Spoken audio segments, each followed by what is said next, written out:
like to call this meeting to order. Today is Tuesday, August 14th, 2018, and this is a Prescott City Council voting meeting. Mayor Pro Tem, do you have introductions, announcements? I do. I'd like to welcome and thank them for being here. CAFMA board members, Jeff Wasowitz and Darlene Packard. You guys like to stand? And congratulations. You know, I heard you talk, Darlene, on Monday, yesterday, wow, lots happened since then, about $1 million that CAFMA has saved the taxpayers, so congratulations. Thank you. And I have one more. Very excited to announce this, and we have Tim Legler back. Tim, you want to stand up? We are so excited. So Tim is a tech sergeant, A6. He just got back from Kuwait. Thank you for your service, and we are happy to have you home. And I know Joe Baines is definitely happy to have you home, too. So Tim, congratulations. I don't think his wife was. Oh, we have missed you. There's a lot that's gone on, so thank you for coming home. Welcome back, Tim. All right, at this time, we're going to have an invocation by Associate Pastor Ken May from Prescott Christian Church and Pledge of Allegiance led by Mayor Pro Tem. Mr. Mayor, Council, thanks for having me. Thank you all for enduring me. Let's pray. God, thank you that we get to come to you, that you've invited us to a relationship with you, and you look forward to us approaching you as a father or a mother looks forward to the joy in the voice of their child. Thank you that you've revealed yourself to us, I think, in what you've made. Living where we live, we get a front row seat to mighty monsoons, lightning and thunder and powerful rain that is just a shadow of what you hold in store. I think of the stars that we get to see, how bright they are and how magnificent. Thank you that we get to live here. Thank you that you've given us the opportunity to choose you or not to choose you, that you are humble in heart and you love us enough that you let us choose. And God, I ask that as we come to you, that you would bless this group here, that as they have a task in front of them and a job to do to manage the city, I pray that you would, one, bless them with selflessness, so that they would always think about what is best for the people of Prescott. And that you would bless them with wisdom. As there are so many choices that stand before them, I pray you bless them with wisdom so they can choose what is best for the people. Give them patience when patience is called for, and intensity when intensity is necessary. Bless them with vigilance to see what is coming and to be prepared. And I pray that you would bless them with integrity to live above accusation and to always be able to uphold the ideals that hang on the wall in this room. And God, help us as a city to be a people who do not yield to what feels good or seems right, but it's just a veiled attempt to call good evil and evil good, but rather help us be a community of people who are honest with each other, who love each other, who stand for what is right and live by the truth that you revealed in your Son and in your word, and that we wouldn't just be this literal city on a hill that we are, but that we would be a figurative city on a hill that has leaders and a people who bring honor to you by the way we live and by the way we treat each other. Thank you that we can come to your eternal throne and call on you for help. Thank you for your Son. In his name we come to you. Amen. Amen. Please join me in the pledge. I pledge allegiance to the flag of the United States of America and to the republic for which it stands, one nation under God, indivisible, with liberty and justice for all. Thank you, Pastor May. All right, let's go to... What a prayer that was. Yes. Okay. Yeah, very good. Thank you. Let's move to proclamations, please. I'm sorry, roll call. Mayor Mangarelli? Yes. Mayor Pro Tem Orr? Here. Councilman Blair? Yes. Councilman Good? Here. Councilman Lamerson? Here. Councilwoman Scholl? Here. Councilman Sishka? Here. All are present. Thank you. Let's move to proclamations now. Proclamation is for Read on Prescott Month, September 2018.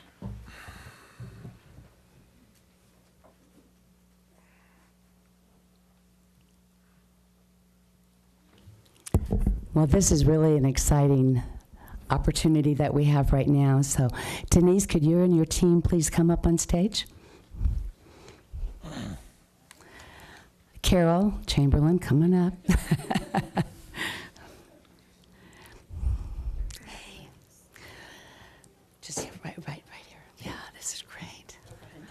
Yeah. Isn't this wonderful? Look at this group. It's just been a joy to work with this group, for me to work with this group. And we're excited about having the proclamation today. And then we're going to actually have a presentation by Read on Prescott as well. So thank you all for coming. We appreciate it. Read on Prescott, September 2018. Whereas Read on Prescott is a collaborative initiative between community stakeholders, and whereas the vision of Read on Prescott is to raise awareness about the importance of early literacy and address literacy challenges with innovative solutions that support our community and help our children thrive. Whereas Read on Prescott is partnering with organizations throughout the community to demonstrate a collaborative approach to making early literacy a priority. And whereas the City of Prescott, I love this, the City of Prescott commits to demonstrating public support for Read on Prescott campaign and to designating a city liaison to attend the regular Read on Prescott meetings. And therefore, Greg Mingarelli, the mayor of the City of Prescott, and the City Council do hereby proclaim September as Literacy Awareness Month and proclaim that the City of Prescott is a read-on community committed to ensuring early literacy for all of its children. Thank you.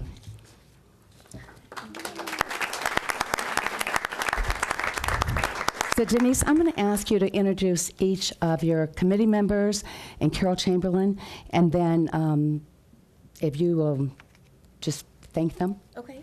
Okay. Sure. Would you guys mind just introducing yourselves? Would that be okay?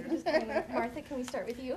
Denise, you want to come up? Yes, okay. Oh, Is that okay? Really Okay. loud. Martha Baden. I'm the Public Services Manager at Prescott Public Library. Yay, Martha. Jeff Lane, I'm from Prescott Unified School District. I'm the Title I EOL. I'm the Title I and the EOL Director. My name's Lisa Blythe. I'm the Regional Director for First Things First here in Yavapai. Sherry Sterling with Yavapai County Education Service Agency. I'm Jennifer Hernandez. I'm with Expect More, Arizona. I'm Marty Reed with Prescott Unified Assistant Superintendent. Lisa Sahady with the Arizona Community Foundation of Yavapai County. Carol Chamberlain, Arizona Community Foundation of Yavapai County. And I'm Billy Orr, and I'm part of the steering committee. I'm very proud of that. Yes. You guys Yes, are. you Now, are. Denise. Thank you. Who are you? Oh, I'm Denise Murphy. I'm the Early Literacy Director for the Arizona Reads Now program. And I'd like to thank Mayor Pro Tem Orr for your literacy support. Your advocacy for literacy in our community is greatly appreciated, and thank you for your support of Read on Prescott. And to the Mayor and City Council, thank you very much for your support of literacy in our community. Thank you. Thank you. Thank you. Thank you so much. Appreciate that. Thanks. Thank you.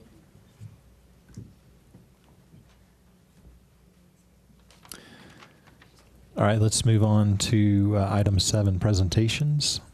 Read on Prescott Literacy Awareness, Denise Murphy, and Jennifer Hernandez. Please come on up and give us our wonderful presentation.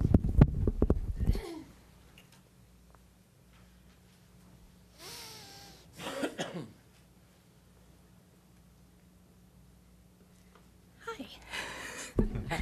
Thank you. She's so cute. I just got really nervous. So I'm going to read right off of my cards, if that's okay with you. Good afternoon. Thank you for the opportunity to speak with you this afternoon. My name is Denise Murphy, and I'm the Early Literacy Director for the Arizona Reads Now program.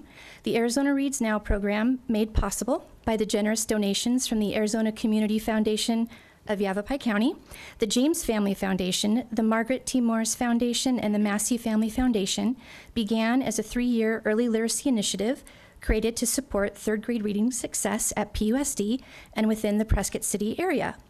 It is because of these community leaders and donors and their concept for a highly literate Prescott, called the Arizona Reads Now program, that we are here today.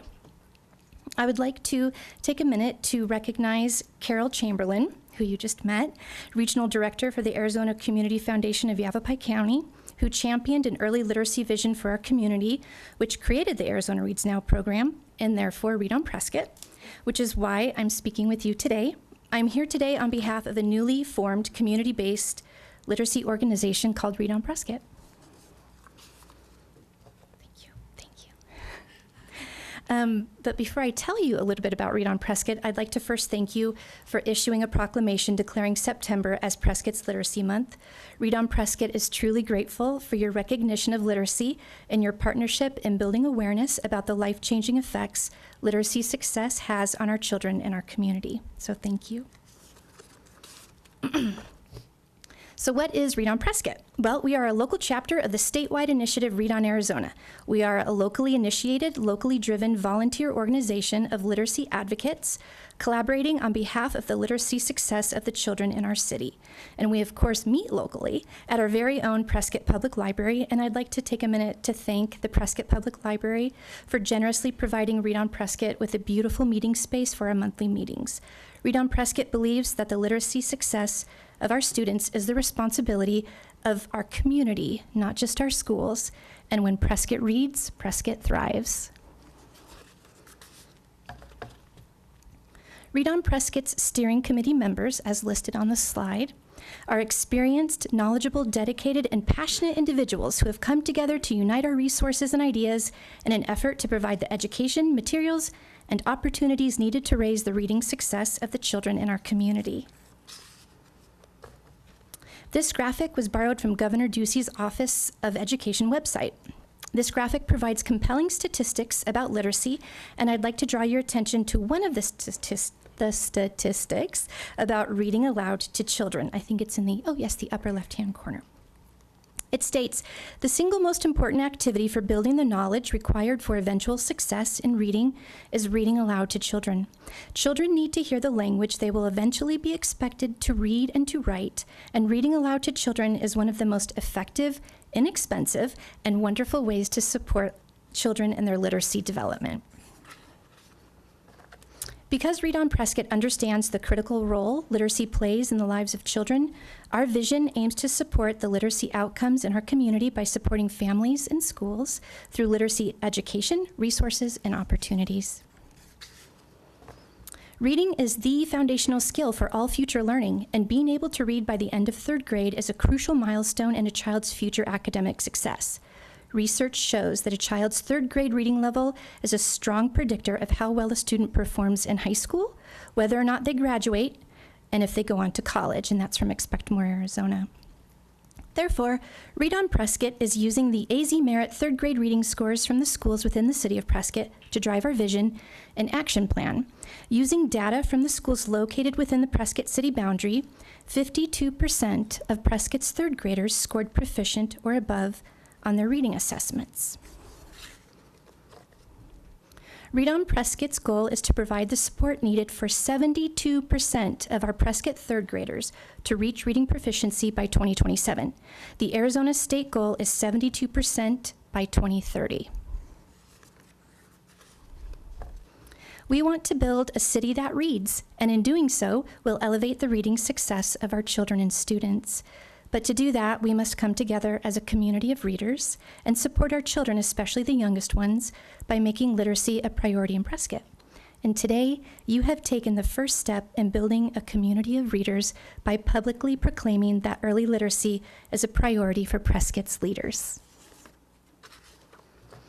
Read on Prescott has created an action plan in support of our vision, building a community of readers. Our current first-year goals are to support Prescott Public Library's implementation of the Raising a Reader program, implement in Prescott the Dolly Parton Imagination Library, and provide family outreach through multimedia avenues to include a Read on Prescott website.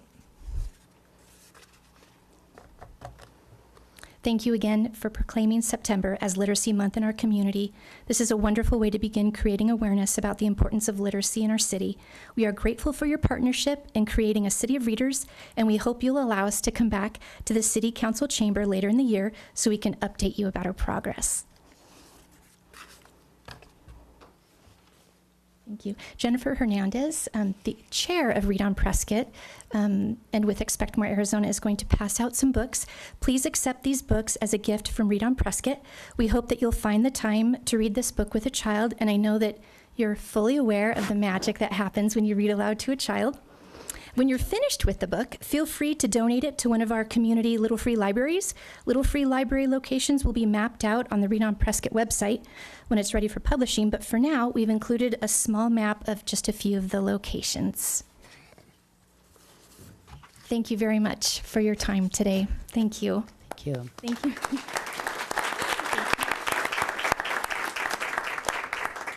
Thank you, Denise. Thank you all from the education community for being here and for doing what you do. We value the partnership with the education community and literacy. I can't think of anything more important, so thank you. Let's move on to item 8, consent agenda. Is there anything on the consent agenda that one of the members would like to pull? If not, we'll entertain a motion. Mayor, I move to approve consent agenda items 8A through 8G. Second. We have a motion and second. Please vote. Passes 7-0. All right, let's move on to item 9 on the regular agenda. Mayor and council, this item A is appointment of members to the various boards and commissions. Recently, we've had some resignations, so the council subcommittee for appointments have met and have recommendations for the following. On the Advisory and Appeals Board, it's Robert Betts. The Fire Board of Appeals, Michael King. Industrial Development Authority is Roger Thomas. And Tourism Advisory Committee is Robert Coombs and Jason Seidman. Okay, we need a motion to approve these recommendations. Mayor, I move to approve the recommendation of the council subcommittee for appointments as presented in attachment 1 for appointments to the city's various boards and commissions and committees to fill vacancies occurring in calendar year 2018. Easy for you to say. I know, and I just want to thank all of them for volunteering. Second. Appreciate it. We have a motion and second. Please vote. Councilman Lamerson? Passes 7-0. All right, and I understand that we need these folks that are here to come forward, and Maureen will administer an oath. And while you're doing that, I'll echo what Mayor Pro Tem said just a minute ago, that we truly appreciate all the work of all of our volunteers on our commissions, boards, and committees. Thank you for your efforts to make sure that we move city government forward. It's always good to see Bob. Yeah. Oh, happy birthday, by the way. That's right. All right, can you please hold up your hand and repeat after me? I state your name. You solemnly swear. That I will support. The Constitution of the United States. The Constitution and laws. Of the state of Arizona. That I will bear true faith. And allegiance to the same. And defend them. Against all enemies. Foreign and domestic. And that I will faithfully. And impartially. Discharge the duties. Of committee member. According to the best of my ability. So I do affirm. Awesome.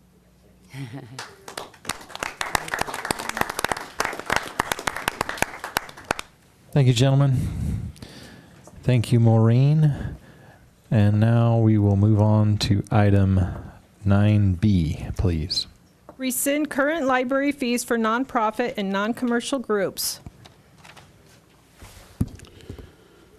Good afternoon, Mayor and Council. In this agenda item requests that the current meeting room fees for nonprofit and non-commercial groups of the library be rescinded. In July of 2016, the library instituted fees for use of the meeting rooms.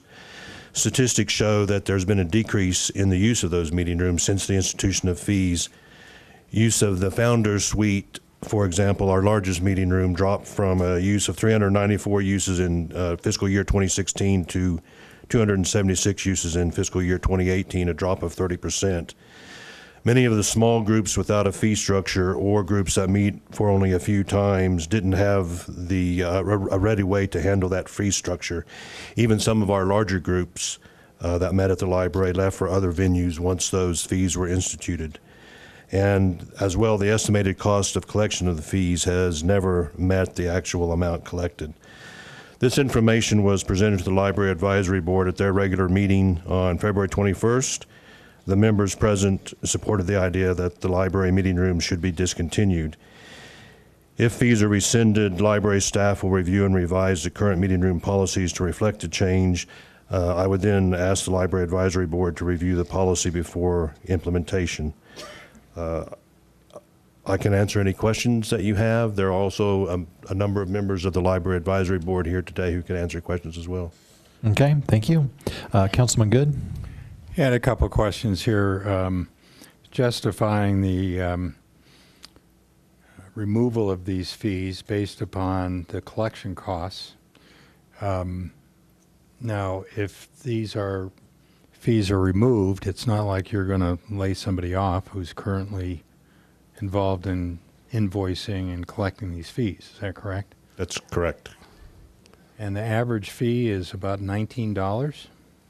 It varies according to the room size. Yeah, it ranges anywhere from $25 to $45, I think. Well, I know in my professional career, the cost of actually invoicing a customer, mailing that invoice, monitoring the payment, collecting on it, would cost somewhere between $30 and $50 per charge. Why don't you just have them use a credit card? Why do you have to invoice them? I'm sorry? Why do you have to invoice Well, them? they pay in various ways, so they can use a credit card. It's just the whole method of collecting those fees, where we took the amount of time that the person who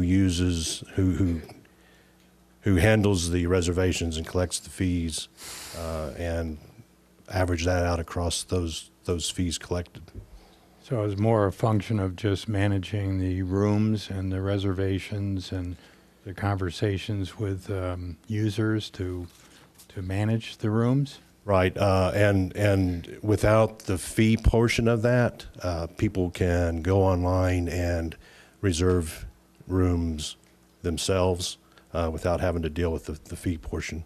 But if you just charged them a fee and they paid with a credit card, you wouldn't have any of those costs. Well, we would still have the costs.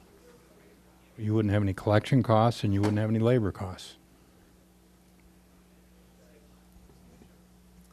I think we would still have the costs of having to deal with making the reservations and making sure that all that was taken care of. Well, you would have that cost whether you charged them or not. We would have the costs of the person involved who'd be moving to doing other things. Like I said, the ability to reserve a room without the reservation piece is pretty straightforward.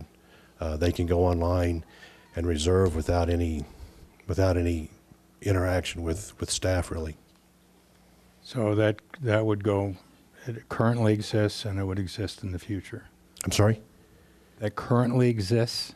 Yes. The ability for them to go online and reserve a room? Yes. And if this fee was eliminated, it would still exist that way?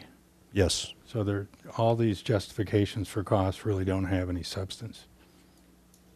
Well, I believe they do. I'm just missing, I guess, what your argument is.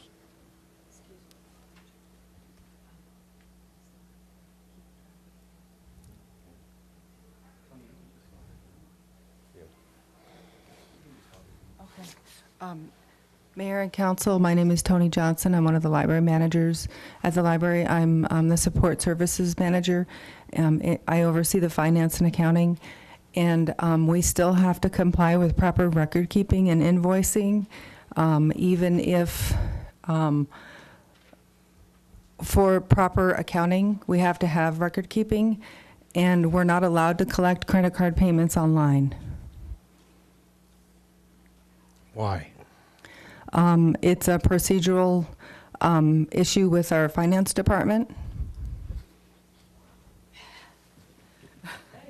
Yeah, hey, Mark. Hey, Mark Whitfell, Finance Department. We do obviously take credit card payments online for our water bills and our other things. The issue we come into with a fee like this, which is very minimal revenue generator for the general fund, is to set up the PayPal accounts and the other overhead costs with taking these fees for this small amount of revenue in a year. Your costs are going to be relatively significant in that. And of course, that does relieve some level of invoicing, but a lot of these, my understanding, again, I'm speaking for the library people here, but a lot of these groups don't have a credit card. So it would require one of their members, if you will, to pay the fee and then get reimbursed from their group. And realizing that's, might be considered their problem, it does make it more difficult for them to utilize the public building and to be able to have their meetings there. And I think that was kind of the goal, is this revenue is, fee is generating such little revenue, and it's reducing the use of our public building for these public meetings for groups that don't have fee structures, that don't have any revenue. So the goal here was, since it's barely covering the cost to collect the fees, don't we want to have our nonprofit groups or other groups locally be able to use these public buildings and encourage more community in our community, if you will? Well, I understand the reasoning. I understand the public availability. I think we put this into effect because of our fiscal challenges on the general fund, especially the PSPRS crowding out the ability to provide services. And when I ran for the seat, I vowed that I would not support anything unless it was an essential service, primarily public safety. So I know it's a minor amount, but I'm not going to support the change. Thank you. Councilwoman Scholl. Thank you, Mayor. I think that this is a step in the right direction. It's a public building. People are paying taxes to use the library. Meeting space in Prescott is such a finite resource. It's very difficult for groups, especially nonprofit or just community organizations that don't have the financial resources, especially small groups that aren't even really organized all that well or have any sort of finances. So I think it's a great idea to let them use the library rooms free. I'm also the liaison to the library advisory board, and I know there was overwhelming support from our board members for this, and so I'm in support of it as well. Thank you. Mayor Pro Tem. Well said, Alexa. Councilwoman Scholl, I welcome this. Of course, welcome that I'm trying to stop that light, sorry. I welcome that we opened the library on Sunday after we passed 443. And what Jerry Jones said in his letter to me, it's costing us more to implement the fees than we're receiving. So we're actually going in the hole on this deal. And this library belongs to the taxpayers, and the more that we can offer the meeting rooms, and the fact that we're down 43% in our citizens using our meeting rooms. And I know there are not many places where you can meet around the city without paying. And so I'm all for this. I think it's time that we do it. So I appreciate this being brought forward. And Jerry, I want to thank your committee. And Alexa, thank you. Councilman Siska. Thanks, Mayor. Ebenezer Scrooge comes to mind in this situation. I really think that we did this a couple of years ago in order to add revenue to the top line of the library. I have to ask, how much are we talking about? We brought in an average of $5,500 a year, I think. $5,500. Okay. Well, I think that it's totally worth it to give that back to the community so that they can spend it elsewhere. And I would be totally for getting rid of these fees. Okay, Councilman Lamerson. Thank you, Mayor. In principle, there's some things that Phil had mentioned that make a lot of sense. But on the other hand, one of the reasons why we had asked a library board chairman to come aboard was to do a cost-benefit analysis of what was going on in the library. And if the board recommended that we rescind the fee, that it made no fiscal sense, then I'll agree with the board. Any other questions, comments? And no public comment, I assume? Okay. Then entertain a motion. Mayor, I move to rescind current library meeting room fees for nonprofit and non-commercial groups. Second. We have a motion and second. Please vote. Jim, there we go. Councilman, are you voting no? Doesn't want to let you vote no, Phil. No. Passes 6-1. Hacked again. All right. Thank you. Let's move on to item 9C. Award of city contract for Bureau of Land Management reimbursement agreement as part of the Deepwell Ranch Pioneer Parkway extension. We got the machines from the Politburo from Russia, so that's why you can't vote no on it. Afternoon, Mayor and Council. This particular item has to do with putting a roadway across some BLM land between Pinion Oaks and Longview Estates. Approval of this cost reimbursement agreement will authorize expenditure of city funds to acquire right-of-way from the Bureau of Land Management for access to the Deepwell Ranch lands north of Pioneer Parkway, which have been newly annexed into the city of Prescott, as well as lands that are currently leased to the city of Prescott for Pioneer Park. Let me give you a little background on it. Currently, there's no road access at all to the Deepwell Ranch lands between Pinion Oaks and Longview Estates. And the most reasonable access would be from the Pioneer Parkway and across the BLM land. It's just a small strip of land. Yeah, I can put a slide up here. Do that. There we go. This might, that might help show it a little bit here, if I can get it on there. Before you go any further. Yes, sir. Are we doing this for public safety issue? No, we are not. Okay. Pioneer Parkway is a limited access roadway, and the only access that is allowable on that to go to the area to the north is at that intersection of Commerce Drive and Pioneer Parkway.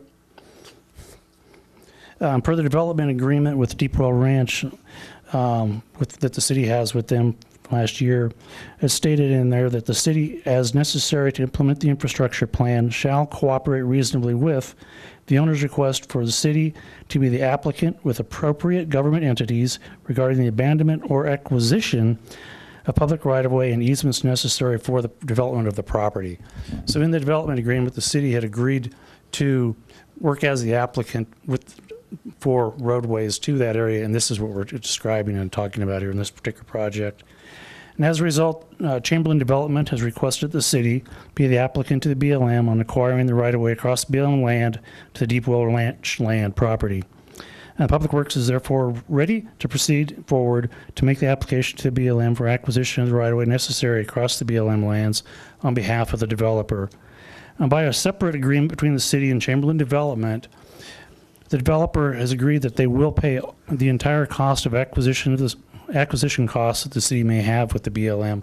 The BLM has, they do cost recovery, so whatever their costs are for their employee time and everything else, and they have it all broken down very specifically what each person's cost is going to be to do these things. They actually have an agreement that needs to be put forth before the project begins, that the applicant, in this case it would be the city, would have to pay that, submit that amount of funds to them, which goes into an account which they draw off of during this application process. That particular amount in this particular project is estimated to be at $98,491. The Chamberlain Development has agreed that they will, as part of this other agreement we have with them separately, that they will pay that amount, and they've actually provided a check already for us to hold on to, which we can put into account for the city so that we can write a check as the applicant to the BLM for this project. Joe Bain's here to talk about. Councilman, one of the public benefits is the opening this up for trail connectivity, and potentially, I had heard some discussion with forestry that they were talking about leaving downtown at some point and putting their corporate forestry headquarters there in the same location, and a welcome center. So the benefit from the city's perspective at no cost is opening this up for recreational purposes and a collaborative relationship with forestry. There's not going to be any direct funding from the city for this. It's just going to be like a pass-through. The developer's going to give us the funds to pay to the BLM as part of this application. If anyone has any other questions. Thank you, Don. Mayor Pro Tem? It seems to me that the discussion on this, when we talked about this a couple of years ago or whenever, that it also it kept a lot of things happening through Pinion Oaks. I mean, people were concerned when this development was going in, and so this kind of opens that up and directs people through another way rather than the Pinion Oaks. This is intended to be the main entrance into that residential development. So it does avoid having to access that property through Pinion Oaks. Yeah, this roadway will not access Pinion Oaks.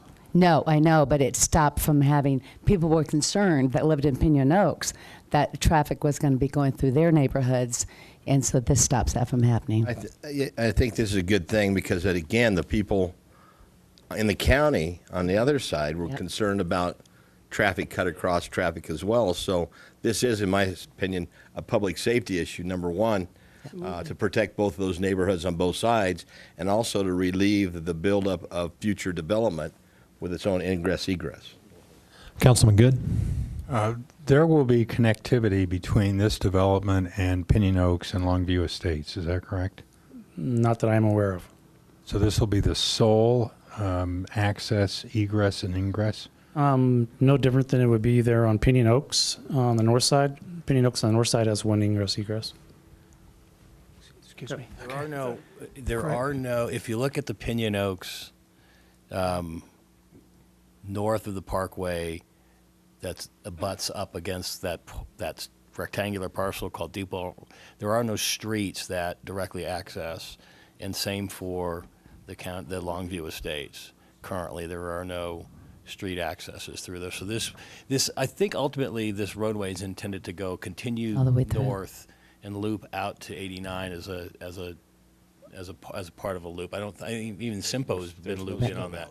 Craig? Okay, yeah, Mayor. What does the other guy look like, by the way? Did you? Actually, it was planned and scheduled, so okay. Not injury. Good to see you. Thank you.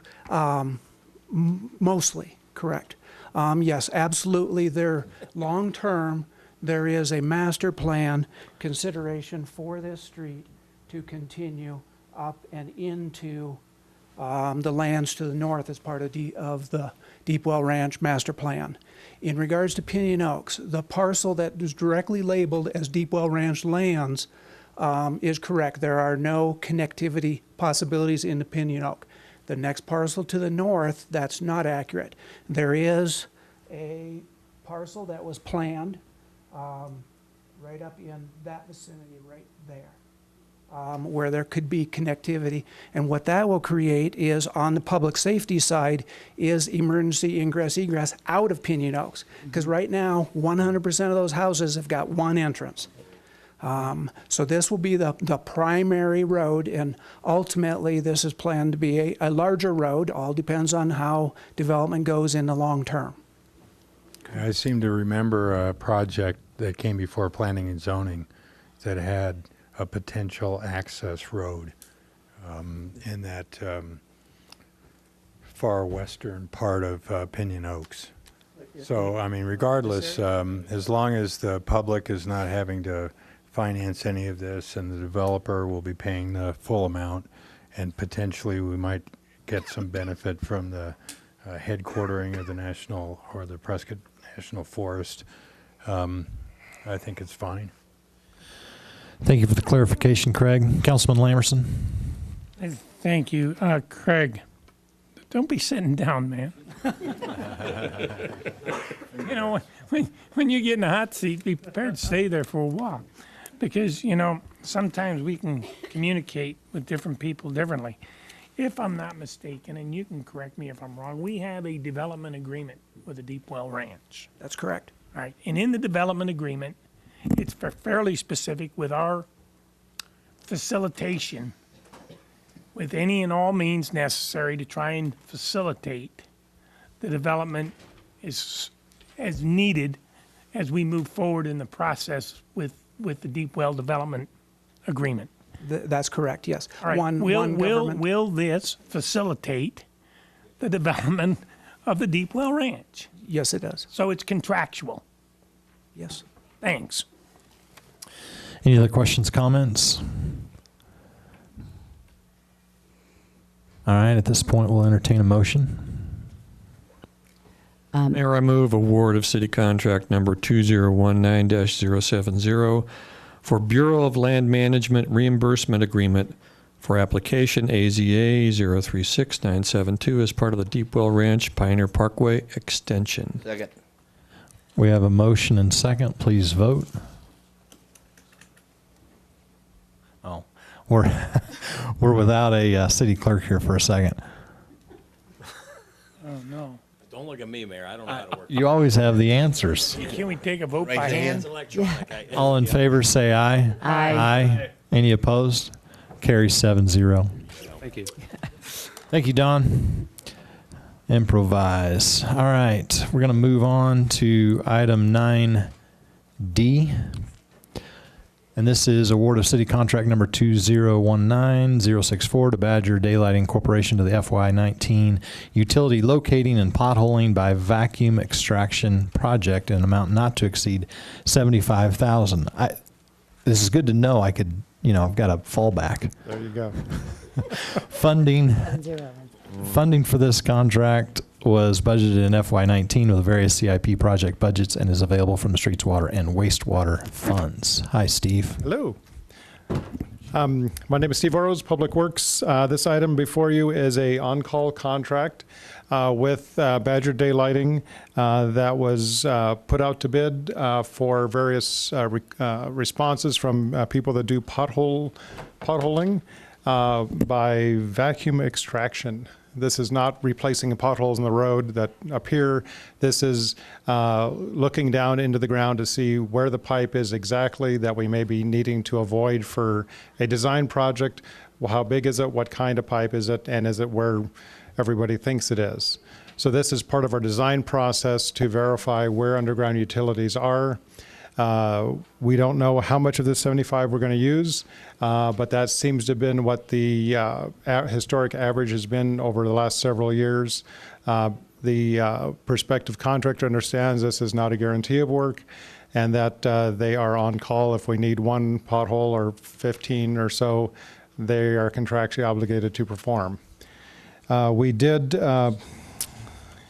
get 3 proposals or bids from contractors, and we took a look at the last year of work that we've actually done, applied their proposed billing rates, and Badger Daylighting was closest or the least expensive of the group by a significant amount.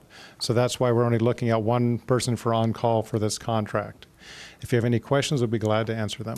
Questions or comments from the council? Councilman Good? Steve, just for my own education, I'm not familiar with the potholing process. Okay. So clearly it's important to know exactly where those underground utilities are when you're doing work. Yes. Is this something new in the industry, or is it, why didn't we know the exact location before, and why do they call it potholing? Good questions. The process or concept of identifying underground utilities before you dig and before you design a project has been going on for decades. How they do that, the science has been getting better and better. This process is still taking basically a vector truck with a giant vacuum on it, so to speak, cutting out the asphalt and then basically sucking the dirt out until you land on the pipe. They look at a certain area where people say, yes, we think the pipe's right there, and then they verify it. Is it a steel pipe? Is it plastic? Is it clay? How big is it? Is it 4-inch, 6-inch, 12-inch? And it's right here. The last part of the process is having a surveyor come out with his equipment or her equipment and say, yes, it's 3D, XYZ, right here. We know exactly where it is. That assists in our design process, so when we do other underground utilities, we can avoid existing pipes, avoid relocations during construction, which is both costly and time-consuming. So this is our due diligence ahead of time. Yeah, it kind of reminds me of trying to find a stud in the wall. Even though you have a stud finder, you know, you got 3 different drill holes until you finally truly identify it, and then you got more repair work to do. So I'm glad I'm not the only one. This saves a lot of extra work. Yes. In the, under the old process of correct specifically identifying where those utilities are. And sometimes we do a pothole and everybody thinks it's right there. They go down, it's not there. Right. So we have to go find it. Perfect. All right, thank you very much. Yes. Other questions, comments? If not, we'll entertain a motion. Mayor, I move to award city contract number 2019-064. Second. I have a motion and second. Please vote. Passes 6-7-0. Great, All right. thank you. Thank you, Steve. Let's move on to item 9E, please. Approval of the 2018 Arizona League of Cities and Towns resolutions. Thank you, Mayor and Council. Tyler Goodman, City Manager's Office. This is the follow-up to the study session item that we had on the league resolutions. There are 12 of them. And this would be direction given to Mayor Mangarelli, who will be voting on behalf of Prescott at the annual business meeting at the league conference next week. Very good. Great presentation earlier today. We went through all of these. I think there was quite a bit of consensus around supporting all but 2. I would entertain a motion to that effect. I believe, actually, before we do that, we'll do some discussion. But I believe those 2, I had taken notes earlier, Mr. Palladini. It's NSQL 2, which is the state workforce housing tax credit, and NSQL 3, which is the statewide non-discriminatory policy. Yep, very good. Thank you. That I think had a consensus against or not for. Yep, very good. We'll do some discussion. Councilwoman Scholl. Thank you, Mayor. I think before we voted, I just kind of wanted to voice where I stood on specifically NSQL number 3, which was the non-discrimination policy. I think this may be an issue where my age shows. I've grown up in a society where my peers, especially those typically around my age, are typically very accepting of people who have different gender identities or different sexual orientations other than just male or female or straight or gay. And so I think moving forward as a state, if we want to continue to be economically competitive and attract companies who have morals that align with non-discrimination policies, this may be something that we would want to consider as a state. So that's kind of where I stand on it. I just wanted to say that before we voted. Thank you. Councilman Good? Well, you've heard my comments on NSQL 2 and 3. I also have a problem with GAHRE transferring campaign funds from nonpartisan local elections into partisan campaigns. I really feel that that's not respectful of the contributors. Many times you'll get people contributing to a nonpartisan local campaign that would probably strongly object if those dollars then went to a partisan campaign that they didn't agree with. So I don't know that that is something that needs to be changed. I think it's always been set up the way it currently is, that I think really is supportive of broader support for municipal elections. So because of that, I would not support that either. Yeah, I'm sorry, Mayor. I would agree with Councilman Good on that. I think that when people invest in a candidate in a nonpartisan election, they don't expect it to turn into an investment in a partisan situation. Thank you for that. Councilman Lamerson, please. Thanks. I was going to echo the same sense on that thing. When, if I contributed to help get Billy elected and then I had money left over to do that, I don't think it's right then to take it and give it to somebody else if somebody gave it to me to help with that cause. I think that's the wrong thing to do. So, that's just the way that works. Okay, thank you. Mayor Pro Tem? Yes, and I would agree with Councilman Good on that. For one thing, you're giving money to to elect someone to a council member, and now they're running for state representative. Maybe you wouldn't vote for them for that, or whatever. So no, I think that's a good call. The other thing is, and Alexa, and I really appreciate your point of view. Thank you for that. The other is on the League Staff 1, investigate potentially support permitting the PSPRS members. Michael has a point that I think that we need to put a condition on support of this. And I really do think it's great that people would be able to switch from defined benefit to defined contribution, but there is something we need to make sure we protect the city. Yeah, but I think there's a couple points. I think supporting the exploration of this idea is worth pursuing and probably something you want to support. But there's some unintended consequences or ramifications that I was just sitting here thinking about. One is that in order to get a benefit, a defined benefit, you have to put 15 years into the system. And over the first 15 years, the employer puts 11.5% in for you. If you leave employment and go out of public safety, that money stays in the pool and helps offset everybody's debt, for lack of a better term. If you allowed a one-time transfer to the DC, you could conceivably take 14 years of city contributions with you and then walk away from service, and then the money that would have gone into the pool actually is out of the system and goes with the person, which I think is somewhat problematic. It is. Mm-hmm. So we just need to be sure whatever the league decides to do, that is a stipulation. We don't lose. I think with that scenario, it actually would have a significant negative impact on the funding of the system as a whole.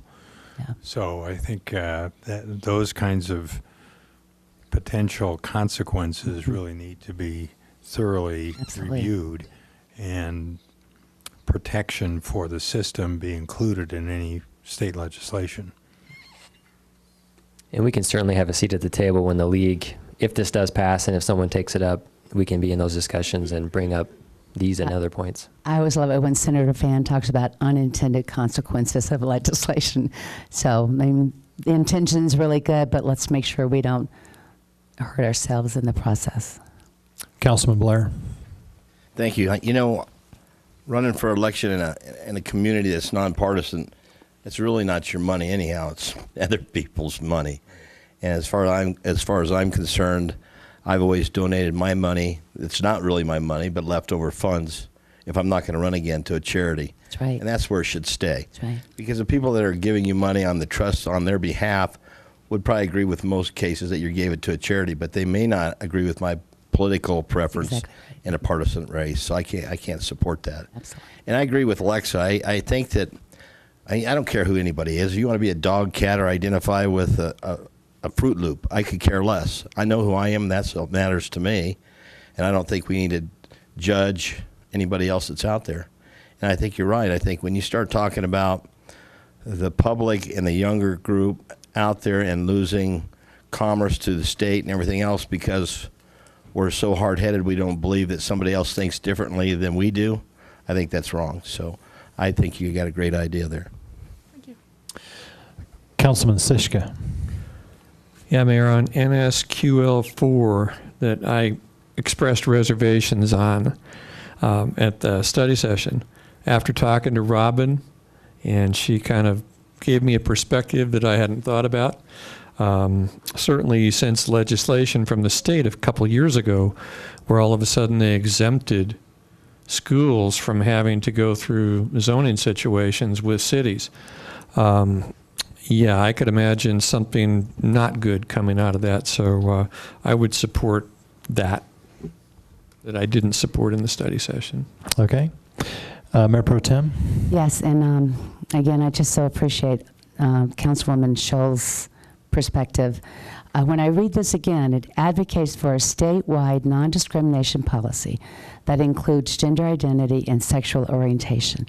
As I said earlier in the study session, I do not believe that our city discriminates against anyone for any reason. And I would like to stay with that local idea that that's where we are. However, I do understand your point of view about what kind of message does that send to the other people. So I can certainly support that. Thank you. Councilman Good. Thank you, Mayor. I think this is another example of the fact that we have current legislation that protects against discrimination, like a lot of laws that currently exist, and expanding it beyond anything that has any evidence base to it. As I mentioned in the study session, there's a claim now that gender can be defined in over 76 different circumstances. And until the scientific community comes up with some type of valid evidence-based to support the existence of these genders, to try to craft some kind of anti-discrimination based upon these fluid and genders that change from minute to minute is really beyond the scope of good public policy. So again, I've mentioned this a number of times. Good public policy is based on evidence, and I don't see where this exists even, within 5 or 10% of the claimed genders that are currently being considered. Mayor Pro Tem? Yes, Councilman Good, I guess I don't see that in this. Again, I will read it. Advocate for a statewide non-discrimination policy that includes gender identity and sexual orientation. So I don't see the 156 or 76. It just says that we will not discriminate based on gender identity and sexual orientation. Well, you'd have to identify what genders are being protected. And that's where this huge and growing list of claimed genders has an impact. My concern in this was more local because I believe we already do this. Right. So do we need a state law to tell us not to do this? Right. To not discriminate, because we don't discriminate. But there is protection. a federal law that says it's So would this be just discriminate as a city? that we Or would. would this be cover employers also? Well, I guess because it's a concept, sort of don't really know. But the way I read it is, this would give somebody this would essentially be a state part of the state Civil Rights Act, which it mirrors sort of Title VII right now, in terms of what are protected classes. So this would, I guess, purport to add sexual orientation and gender identity as additional protected classes. So from housing discrimination and employment discrimination, those kinds of things that the Arizona Civil Rights Act protects people under. Again, it's conceptual, so it's like I said before, devil's in the details on these things. Yeah, that's a tough situation. I can see tolerance of all of these things. The problem is if it extends to employers and someone decides that the mood they're in says that they're this, and then they come in the next day and the mood they're in says they're that. Where does the line get drawn for an employer? I understand Councilman Good's concern that, science-based situations are probably our best protection in that. It's kind of like the service, like the not service animal, but psychological service animal that they try and take on planes. And finally, people are saying, Southwest Airlines said it's got to be a dog or a cat. It can't be, a ferret, or it can't be this or that. And I'm not comparing those. What I'm trying to do is I'm trying to say that it's a moving target. It really is. And, I'm kind of wondering if we're not painting ourselves into a corner in this situation. Yeah, and I agree. I'm trying to figure out if, this list is growing, how do you define? Well, I guess again, I don't know the details, but the way I would read this currently is that if you don't identify as a male or female, if it, you identify as sort of, I don't mean to be pejorative, but other, whatever that other is, that an employer or housing or can't, or restaurant, or can't discriminate against, can't treat you differently because you identify as not male or not female, whatever that other is. I think that's, again, because this is conceptual, that's as much as I could kind of just read between the lines. Fair. And obviously, and then it's not just gender identity, it's also sexual orientation. There's more than just heterosexual, homosexual, right? So I think that's sort of the goal. Well, there is, yeah. I mean, there is. but the point is, I think that this is, again, reading between the lines, I'm not trying to make a judgment call, that this is trying to sort of say, hey, part of what, and Councilwoman Scholl kind of makes the point, part of what we're trying to do is be competitive economically with other states, and a lot of what you see in the economy today, a lot of high-tech companies, millennial companies, have sort of a different viewpoint. They're a lot more millennial or younger type people, and they may choose location of their business based on these kinds of rules. And I think that I kind of read that also. It's not. I mean, I think the intent is for economic competitiveness. At least that's what it says on the surface. So, I mean, I think one of the options is when you go through and support specific ones, you could take a neutral stance, I guess, rather than not support, because you want to know the details and give discretion to the mayor to support it, or remain neutral again until we see some type of bill, rather than vote against. And that would be my recommendation on sort of all these. Just vote to support and then take a neutral stance on the remainder, whatever the group, or whatever the majority wants, because I would recommend not voting to not support something because it's not enough detail to not support something. John, I think that's sort of what Billy said. We don't discriminate now. No, we don't. Understood. I think that's what she said. I We think don't this is the league proposing basically a state law.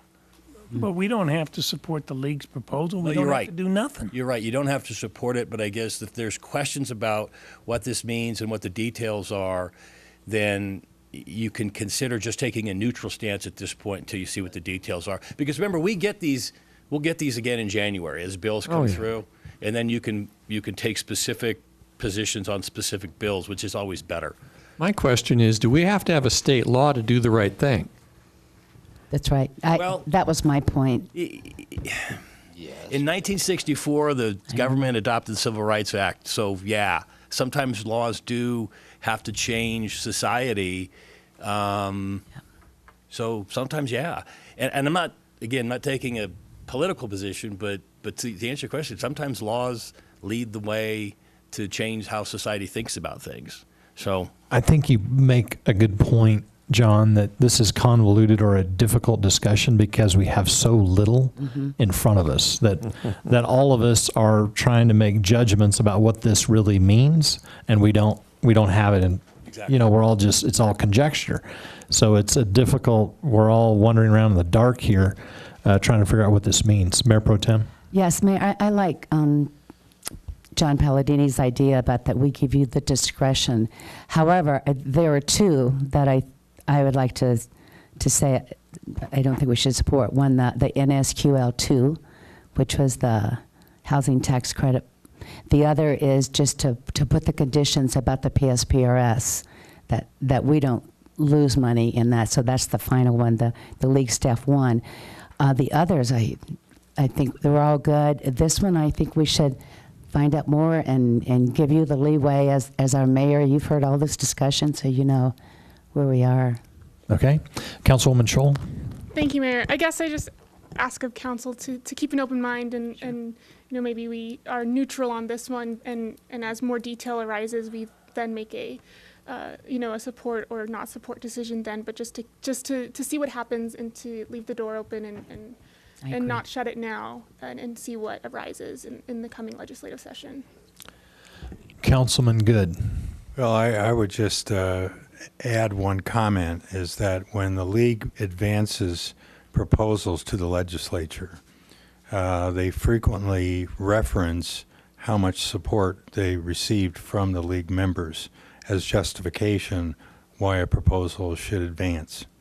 So sometimes it's important to let them know what our opinion is on these in advance of further discussion or crafting of legislation. Any other questions or comments from the council?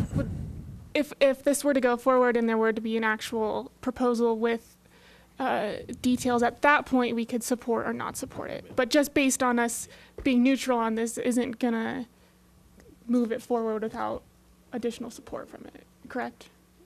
That's my understanding. Yeah, this is sort of step one in the process. If it gets out of the league committee with an affirmative vote, then the league will recommend it. We'll try and find a sponsor. Somebody will have to draft a bill.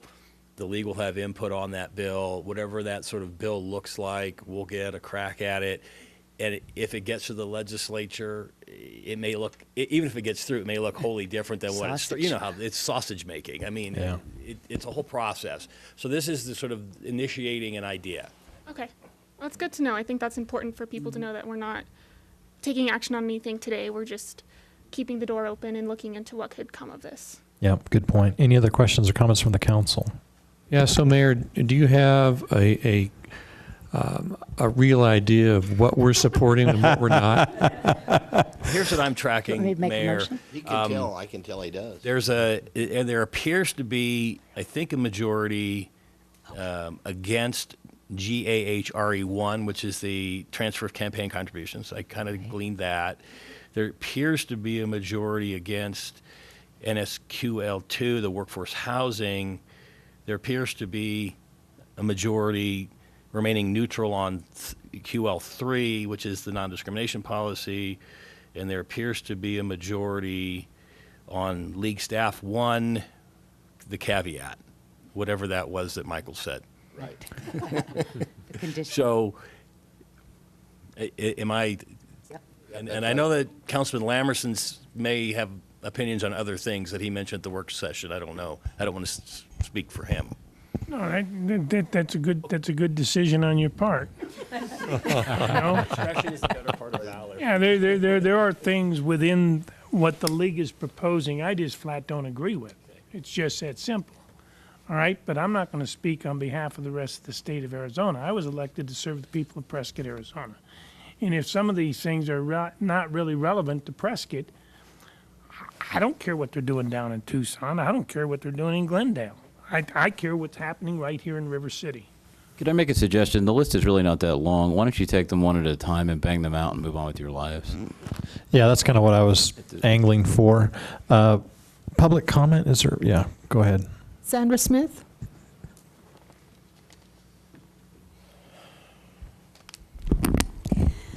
Good afternoon, Mayor, Council. To Councilwoman Scholl, this is not about discriminating against the people, okay? There's a difference between discriminating against a person and being against a behavior. Do you understand that difference? Yes. Okay. And if you can address all of us up here as one body, that'd be great. I just wanted to clarify that as specifically with her. There are behaviors that are happening and being authorized by various laws that are being passed in other states on this issue that present dangers to women, to children, and even to men, believe it or not. We'd have to be very careful about what kind of wording this law has, I would think, in order for it not to become discriminatory against other people, because that's what most of those laws that have been passed are doing. They've shifted the discrimination from one group to another group. So I don't think it needs to be added as a state law different than what is already on the books in terms of discrimination. The housing, the employment, all those things are already there. They've been there since the 60s. So do we need to add another layer of you can't say this, you can't do that, because it'll offend somebody. Well, that's what the First Amendment's about. So, thank you. Thank you for your comments. Any other public comment, Maureen? No, Mayor. Okay, if there's no other comments from the council, I like the city manager's idea that we could just go through these one by one. May I have a quick question? Yes. So are we fully supporting any, or are we just not? So we are. Okay. I just wanted to clarify if we're doing like support, neutral, not support. Those are three options. Okay. And I'm trying to find, I I know, apologize. I did not bring my I'll pull it hand up out. on the I've got it screen. right here. Okay. Can you help me out? Mine's Thank not you. staying on. I'm gonna go get mine. He's putting it on this board. You going to put it up there for us? Tyler's got it handled. Mayor Pro Tem, we have, oh, where did she step out? Oh, right there it was. Hey, look, I got it. Here it is. You should be impressed. There we go. Thank you, Steve. Okay, so we can go through these one by one. Would we like to give each council member the opportunity for 3 different types of votes on each one? Support? I would suggest somebody makes a motion and see if he or she can get the support for that motion. Okay, You know, I think that's. Yeah, I think it's just majority. Okay. Ultimately, majority rules. fair enough. on each of these. Okay. So we'll entertain a motion on the first item, BFED 1. I move we support. Second. Second. We have a motion and second to support BFED 1. Please vote. Passes 7-0. All right, let's move on to the next item, BFED 2. What is it? This is regarding the TPT. Mark promised us, remember, that there's a whole bunch of revenue out there. Chuckle, chuckle. We double vote on that one? Mayor, I move we support BFED 2. Second. Motion and second, please vote. Passes 7-0. All right, let's move on to BFED 3. Border crossing card. Border crossing, extending the 75-mile. Mayor, I move that we support BFED 3. Second. We have a motion and second, please vote. Passes 6-1. The next one is regarding the transfer of campaign contributions. Mayor, I move that we do not support GAHRE 1. Second. We have a motion and second, please vote. So a yes vote means we're opposing it. Right, Yes, okay. right. Yes, because of the way the motion was crafted. Passes 7-0.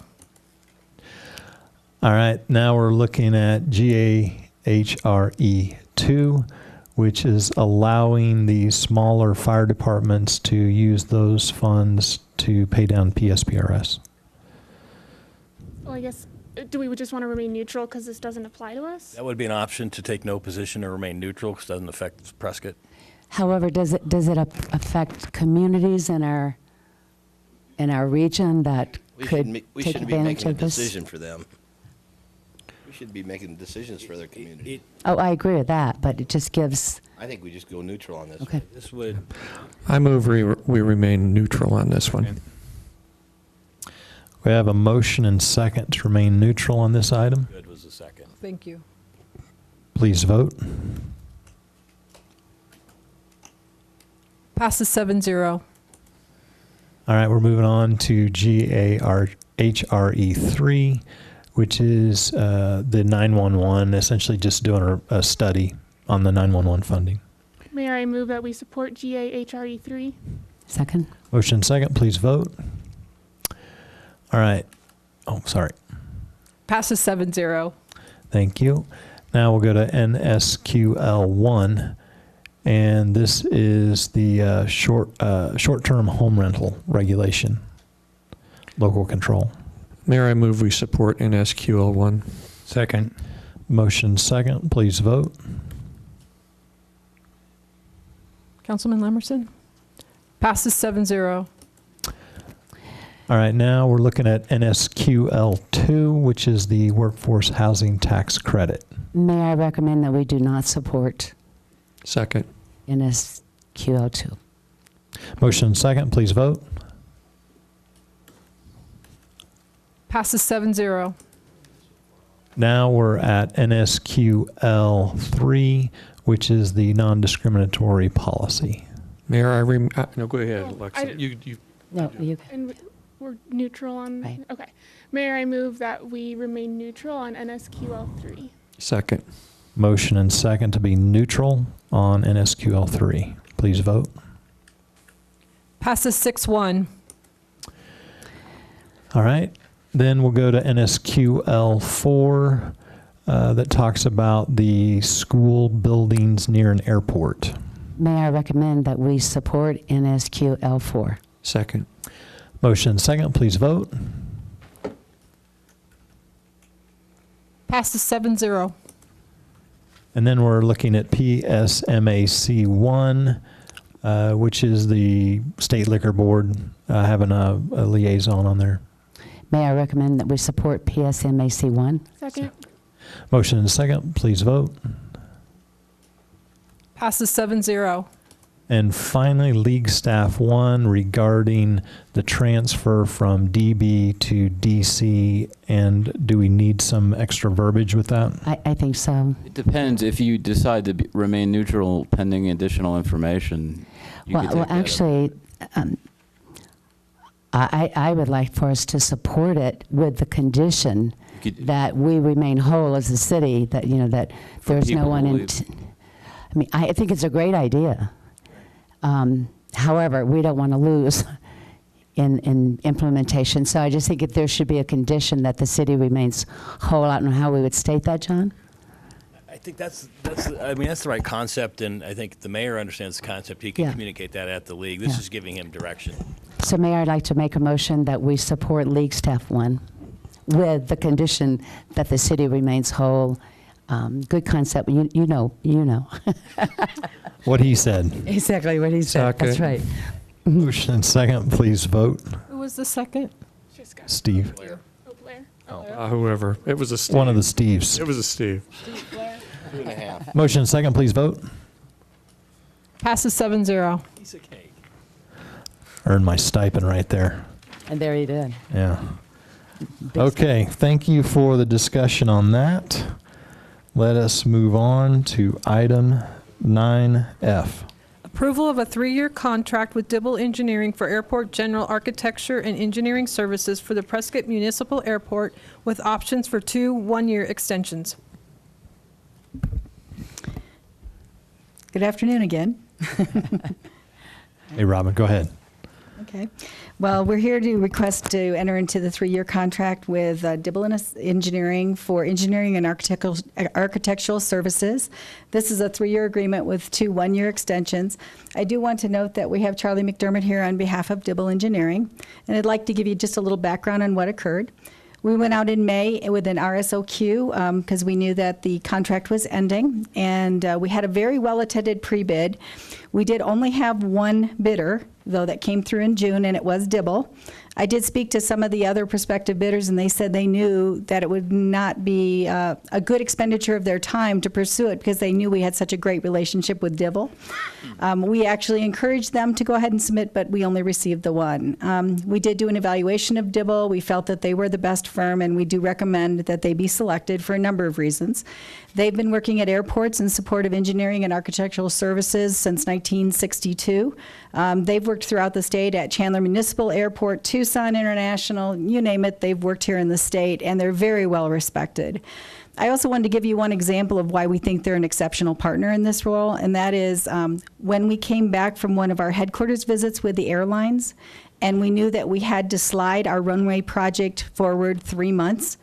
Many of the other engineers and airports that I've spoken with throughout the state and the region said that's impossible. You're not going to be able to slide this massive runway project forward 3 months and secure the FAA funding 3 months early. With the help of this partner, they made this mountain move. and we couldn't have done it without them. We think they're an exceptional partner. We look forward to moving forward with them in the future. We have numerous projects, as were detailed in the earlier presentation during the study session, and we need a rock-solid partner to do that. We think Dibble is the partner, and we highly recommend them.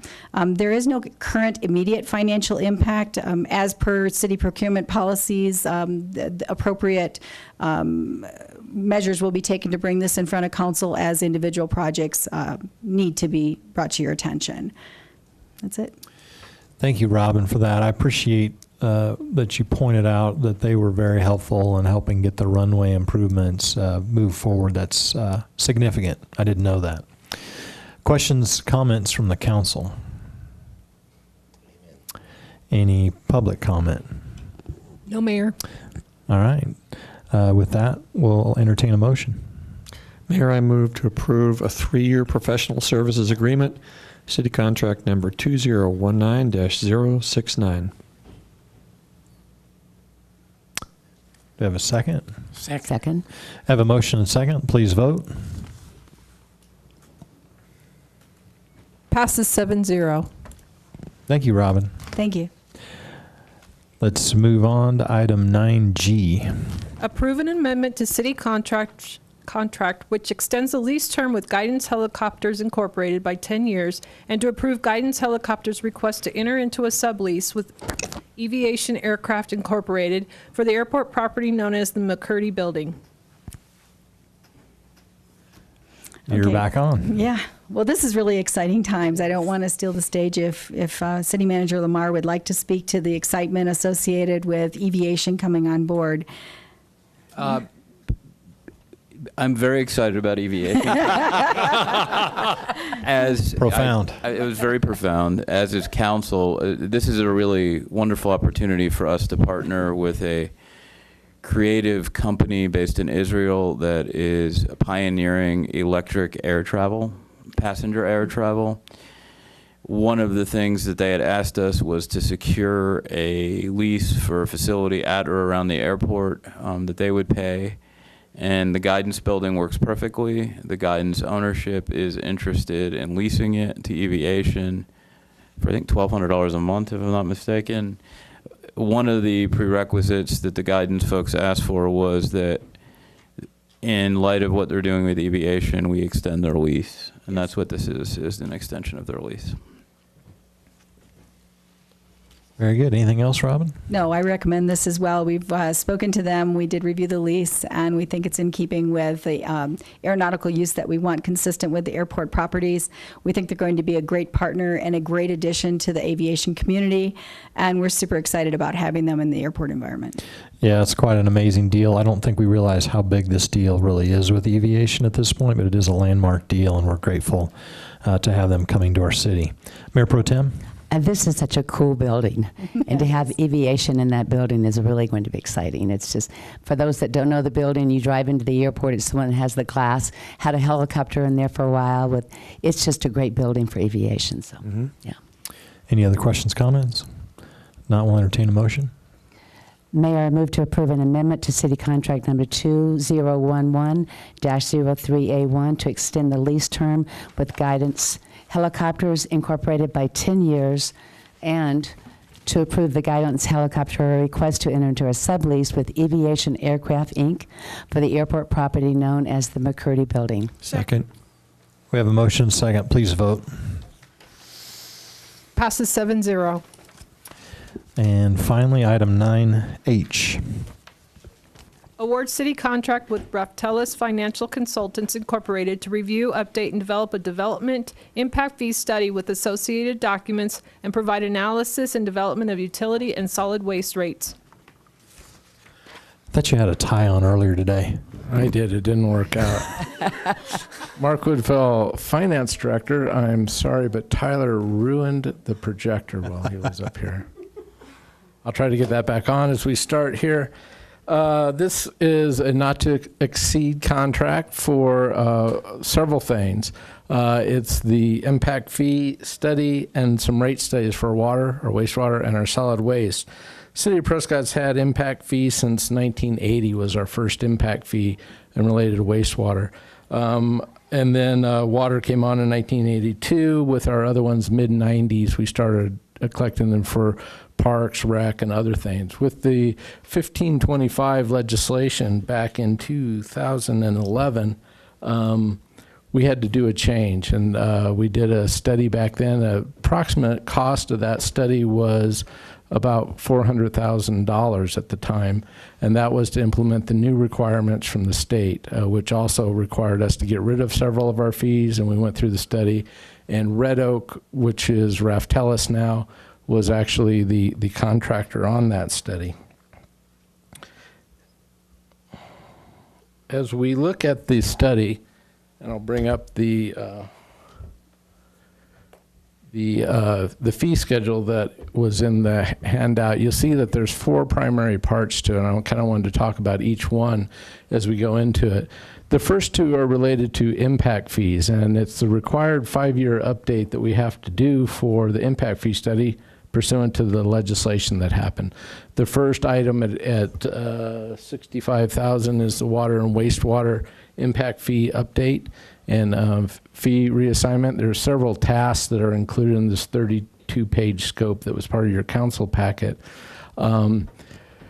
Again, that's $65,000. The non-utility development impact fees like police, fire, possibly parks, possibly library. We're going to look at all those again. We're going to reevaluate all those again as part of this. And again, that's a $58,000 cost there. Those are the 2 impact fee components of this. As we do these studies, there's going to be council input. If adopted by council today, we're actually going to have a workshop in 2 weeks where council direction can be given to the developer based on, or the contractor based on the information we've heard from council. We wanted to get them in front of you. They'll be in town meeting with staff and with council at that workshop. These studies will include looking at the league resolution that you guys just put forward and how that may impact our fees as we move forward and what will happen there. We added 2 fees from the initial proposal that we went out on the street with for the procurement because we were going to do the next 2 things in-house, but we had some significant staff turnover in finance and are now not going to be able to do those. So we are going to be doing the water and the wastewater utility rate study with Raftellus as well. It's a $69,000 unit on this thing. And then a solid waste study, which has been done kind of in-house in a minor form several times over the last 10 years. This is going to be a much more all-encompassing study looking at each component unit of solid waste, transfer station on its own, roll-offs on its own, commercial hauling on its own, residential on its own, so that council can have a better understanding of the cost of service and is one subsidizing another. We're going to talk about, as part of this, it's contemplated that we'll talk about things such as our hazardous waste cleanup. Who's paying for that? Residential trash collectors, does that make sense? Is that a good policy? Should the general fund be paying? There'll be all sorts of policy decisions or discussions about the overall structure of how we handle these services, which are a little bit beyond residential. It's hard to compare us to a Patriot when Patriot doesn't provide some of these things. So we need to consider that when we look at this.